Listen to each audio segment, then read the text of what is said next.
Ambassador Kelly Craft, the former U.S. Permanent Representative to the United Nations, welcome to our screens. Thank you, Talal. Thank you so much for having me today. It's always a pleasure. I would like to start by talking about the Vienna talks. Iranians have been conducting indirect talks with the United States delegation in Vienna aimed at restoring the 2015 nuclear deal. Iranian officials are indicating that they are moved from negotiation to drafting. Your thoughts and expectations from these talks, please. Thanks, Talal. You know, my thought is there will be some form of cooperation.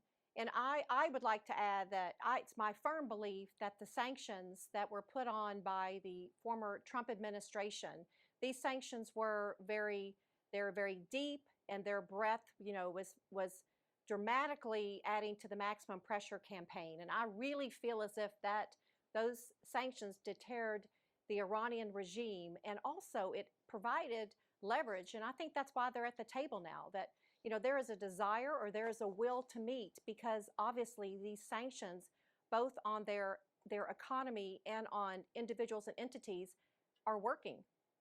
But, you know, one thing we must remember, and we all agree upon, as we must deter Iran from any nuclear capability. And I think that's what's important in order to protect the American peace and security and those of our allies, such as Saudi Arabia. Would you explain to our viewers in concise manner, if you may, what type of U.S. sanctions are imposed currently on Iran, and do you expect all sanctions to be lifted on Iran if it returns to compliance and if the U.S. return to the JCPOA? Well, you know, since 1979, there's been a steady stream of sanctions on Iran. And under Trump, these sanctions were, you know, deeper and wider and stronger. And I think this dramatically put pressure as we enhanced our maximum pressure campaign. You know, we have the economic sanctions, we have sanctions on their oil exports, we have diplomatic sanctions, we have sanctions on entities and individuals, on the IRGC. I mean, 80% of Iran's economy has been affected by the sanctions that the Trump administration put on Iran. And I will say one other thing, that their currency has lost 2/3 of its value due to the sanctions. And, you know, something that we must remember, that even though their oil exports dropped, China and Russia have been helping them with their oil exports. So we have to remember also, you've got China, Russia helping. You also have China just signed a 25-year deal of cooperation with Iran. So while they may complain about their oil exports, I can tell you that there are other players in the region, such as Russia and China, that are assisting them with their oil exports. And I believe very strongly that none of these sanctions should be lifted until we see a change in the Iranian regime behavior. Talking about entities and individuals, Iran Deputy Foreign Minister insists that the U.S. must remove sanctions designations for about 1,500 individuals and entities as part of the effort to revive the 2015 nuclear accord. Is that doable?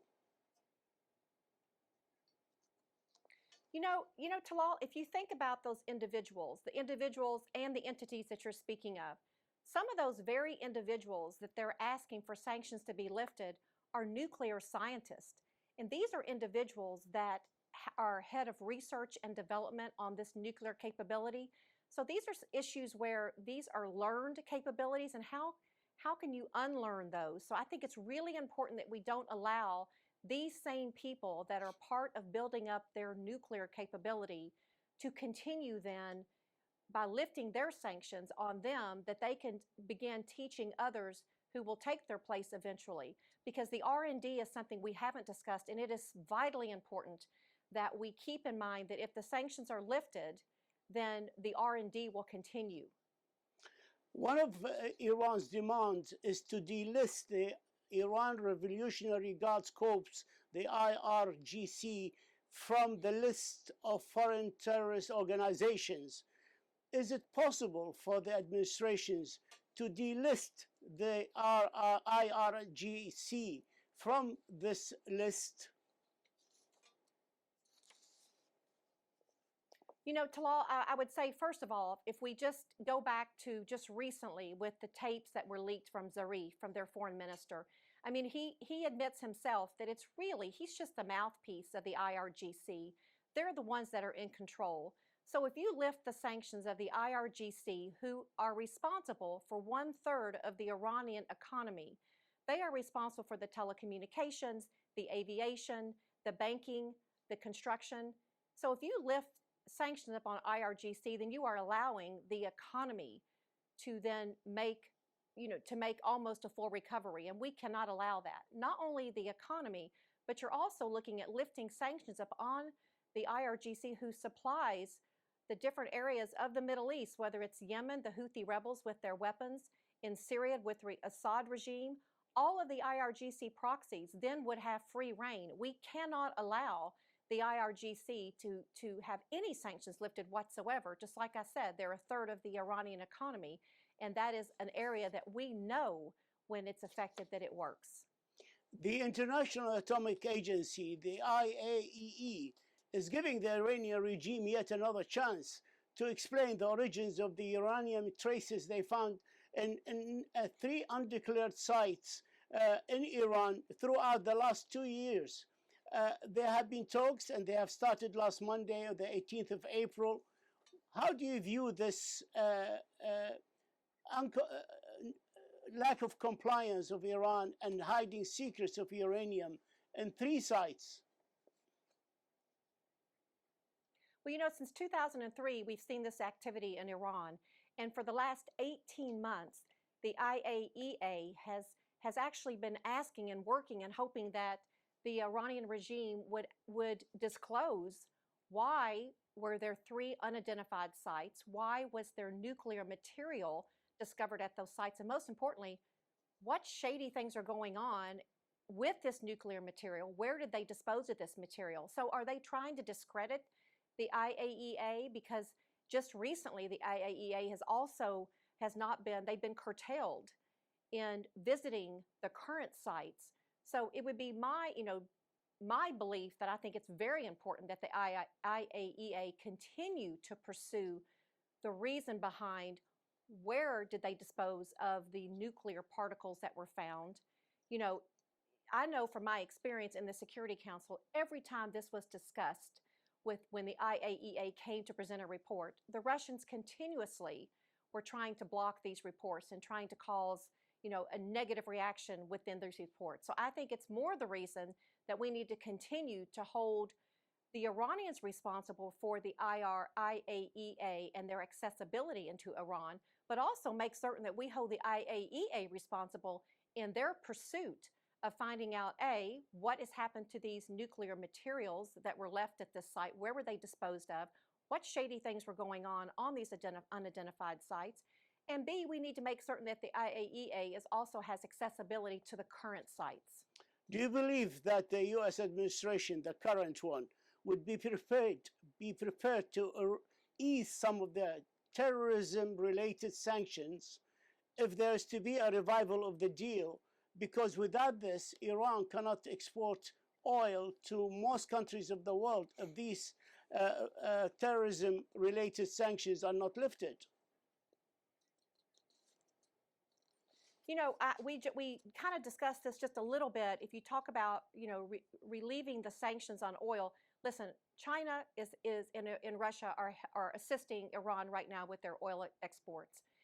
If we begin to lift sanctions on the terrorists and on any of the terrorist activities in Iran, then what is going to happen to areas such as Yemen? What is going to happen to the Yemeni people? What's going to happen to the Iranian people and the refugees in Syria? I mean, what has the Iranian regime done to earn relief? I've yet to see any behavior change in this regime whatsoever. And this is why Secretary Pompeo and I were very adamant about initiating snapback. We need to see ballistic missiles. We need to see that stopped, because before we know it, we're going to have nuclear warheads on top of ballistic missiles. And we have to protect the American people, the interest. We have to protect Saudi Arabia and our other allies in the Middle East. The U.S. State Department... And I will say that I think that... Sorry, go ahead, please. I'm sorry. Go ahead, please.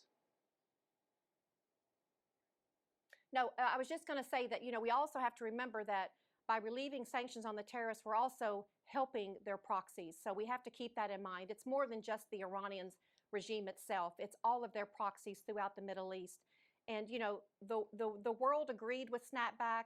The countries came to me privately, and they were in agreement with, we all are concerned at the end of the day that Iran will have capability of a nuclear program. The U.S. State Department spokesman Ned Price told a press briefing, it was reported on Wednesday, April the 21st, and I would like to quote his exact word. He said the 2015 nuclear deal between Iran and world powers does not prevent the United States or any other country enacting sanctions against Iran over other areas of its behavior, including malign influence.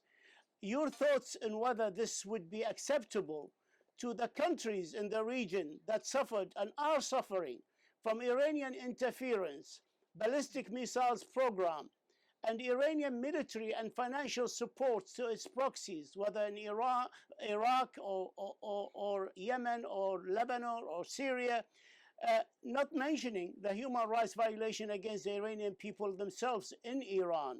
Will that be acceptable to the people of the region? You know, why would we allow the Iranian regime to continue their human rights abuses? I mean, they have the largest state sponsor of global terrorism. Why would we allow this to continue? And it will continue if we lift any sanctions.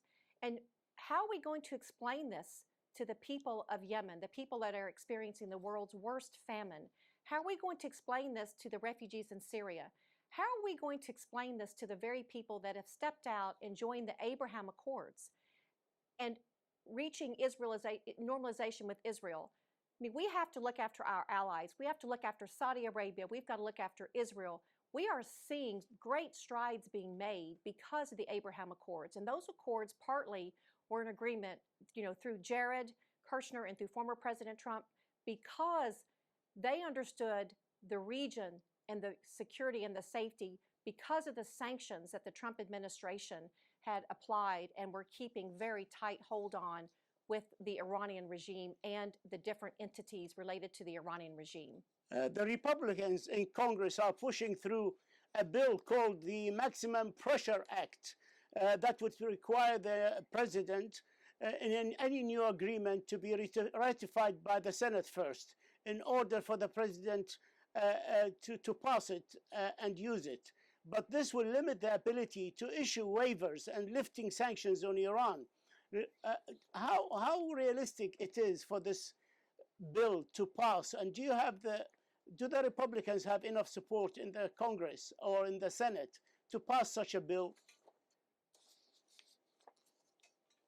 You know, what we really want is bipartisan support in the Congress for any Maximum Pressure Act.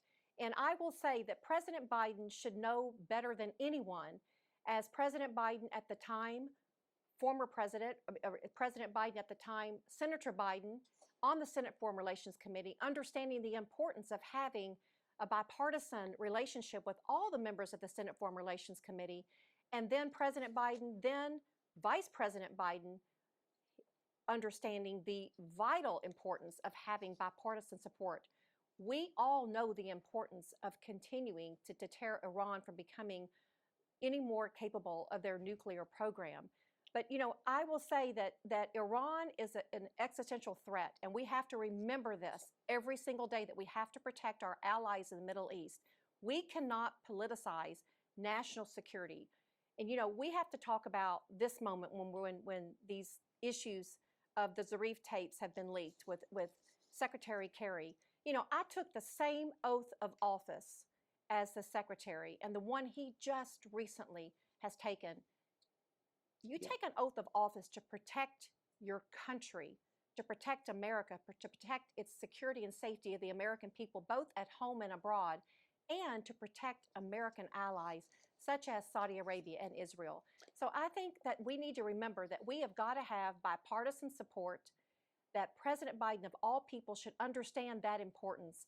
And, matter of fact, today, we should be having hearings, and I know that we are anticipating, bipartisan support with the pullout of Afghanistan and the importance of women. And I shouldn't jump ahead, but I did want to make sure I got some Afghanistan talk in there, because I am very concerned about women and their treatment under the Taliban.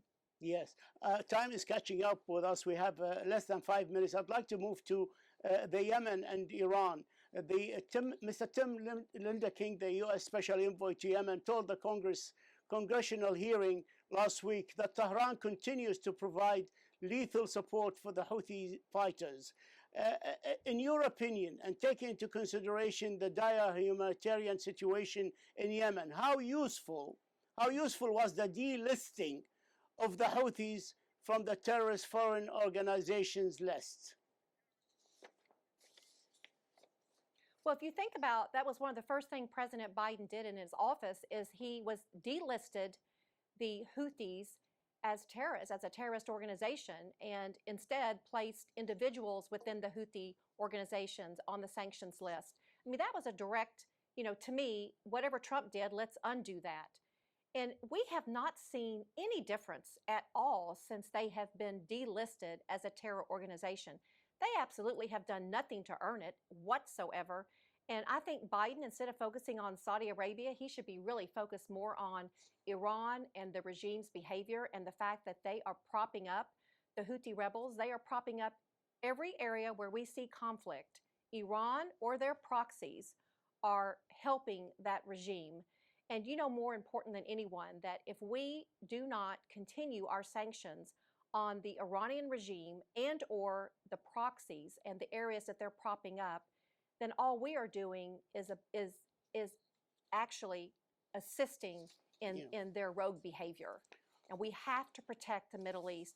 We have to protect Saudi Arabia. We have to protect Israel. We have to respect and protect the countries within the Abraham Accord that are having normalization with Israel. I have a couple of minutes. Last question. The Afghanistan Biden withdrawal policy. The administration announced its plans to withdraw all American forces from Afghanistan on 9/11, and the British announced the same ideas and withdrawal plans, while the Germans have announced they will pull by July. Your comment on this? Well, if you think about the Germans and the UK following suit, it's because they don't feel very well protected without U.S. forces there.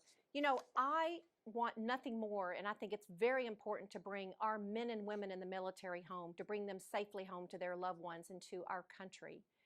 But I have to say that I am vitally concerned. I am really concerned about the Taliban treatment of the women, the former Taliban, when they were in control. So we don't have to reinvent or invent our own definition.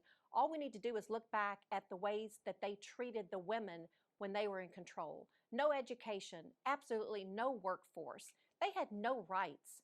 And I can tell you today that we know that Zalmay Khalilzad is testing before the Senate Foreign Relations Committee, that I am certain that Senator Jeanne Shaheen is very concerned, as well as her counterparts on both sides, as to how this will affect the women and their treatment and the strides they made.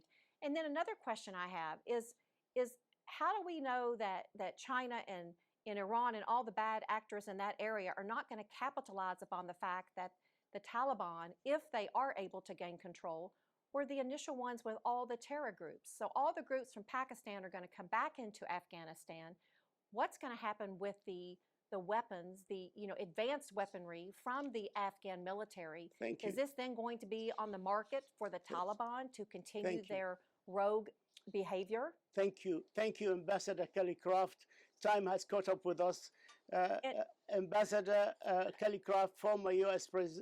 Permanent Representative to the United Nations, we thank you for your time and for this valuable interview, and we thank you for your insight. Thank you so much.